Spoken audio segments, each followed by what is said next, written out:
تو واجب کا حکم کیا ہے پہلے تو یہ جان لیجئے.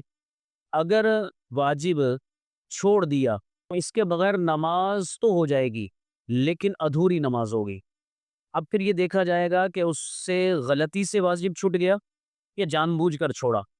اگر تو غلطی سے واجب چھوٹا ہے تو پھر سجدہ صاف کافی ہوگا، یعنی سجدہ صاف کرے گا، نماز درست ہو جائے گی. اور اگر اس نے جان بوجھ کر واجب چھوڑ دیا، اب سجدہ صاف کافی نہیں ہوگا، اب اس کو دوبارہ نماز پڑھنا واجب ہوگا. تو یہ ہے واجب کا حکم. تو ہمیں پتہ بھی ہونا چاہیے کہ نماز کے واجبات کون کون سے ہیں. لہٰذا انتہائی جو ہے نا توجہ کے ساتھ سنیے گا.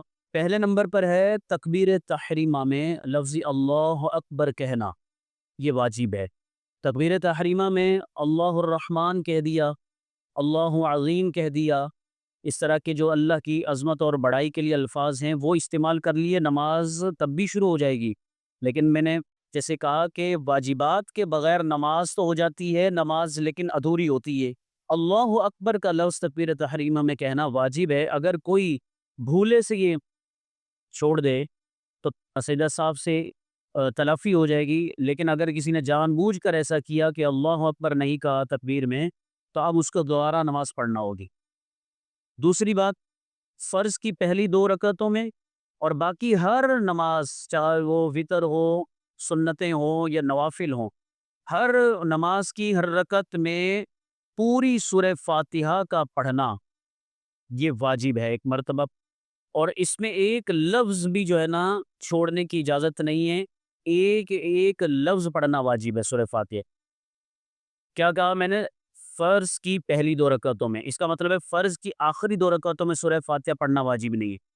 بس اس کے علاوہ ہر نماز کی ہر رکعت میں سورہ فاتحہ کا ایک بھی لفظ چھوڑے بغیر مکمل پڑھنا واجب ہے. اسی طرح آمین اور بسم اللہ کے علاوہ، یعنی سورہ فاتحہ جب پڑھ کے آمین کہتے ہیں یا بسم اللہ پڑھتے ہیں، اس کے فوراً بعد دوسری صورت ملانا یا کوئی 3 آیتیں یا ایک بڑی آیت ملانا واجب ہے. اگر اس نے تاخیر کر دی، بعض اوقات ایسا ہوتا ہے بندہ جو ہے نا سورہ فاتحہ پڑھ کے خاموش ہو جاتا ہے، اب سوچ رہا ہے کہاں سے پڑھوں، ایسا ہوتا ہے بعض اوقات.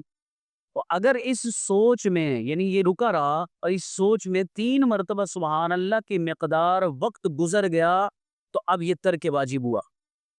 ٹھیک ہے، یعنی واجب چھوٹ گیا، ایسی صورت میں سجدہ صاحب واجب ہو جائے گا.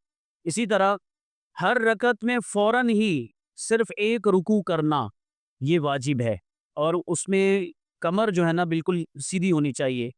یہاں پر 2 باتیں، ایک ہے رکوع کرنا اور ایک ہے قرات کے فوراً بعد رکوع کرنا.